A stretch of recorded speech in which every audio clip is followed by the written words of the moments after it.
అది ఏలూరు సొంతూరు. ఊర్లో ఏ చర్చో నేను చెప్పను. ఓ పెద్ద చర్చికి వెళ్ళాను. ఆ చర్చిలో ఇది వరకు 2-3 సార్లు వాక్యం చెప్పాను. అయితే మళ్ళీ వాక్యం చెప్పడానికి వెళ్ళా, కొంచెం గ్యాప్ ఉంది. 7 సంవత్సరాల తర్వాత వాక్యం చెప్పడానికి వెళ్ళాను. వెళ్తే ప్రసంగం చేసే ఈ పుల్పిట్ అంటారు కదా, చర్చికి ఈ పక్కన ఉండేది ఆ పక్కకి వెళ్ళింది. పాలరాతితో చేసింది అనమాట. దాని మీద బైబిల్ పెట్టుకొని చెప్తారు, చుట్టూ చక్కగా ఉంటుంది, అద్భుతం. నేను మామూలుగా చర్చిలోకి ఎంటర్ అవ్వగానే ఇలా చూస్తే అక్కడ పుల్పిట్ కనబడతా. ఏమైందిరా బాబు అంటే ఇటే పొంది నేను వాక్యం చెప్పేసి వచ్చాను. నాకెందుకు. వచ్చిన తర్వాత మా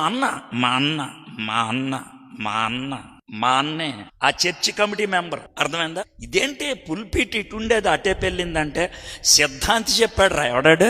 సిద్ధాంతి. చర్చిలో పుల్పిట్ ఎటుండాలి చెప్పాడంట. వాస్తు ప్రకారం ఈశాన్యం నుంచి వాక్యం వెళ్తే వారుగా వెళ్తుందంట. నేను అబద్ధం ఆడలా.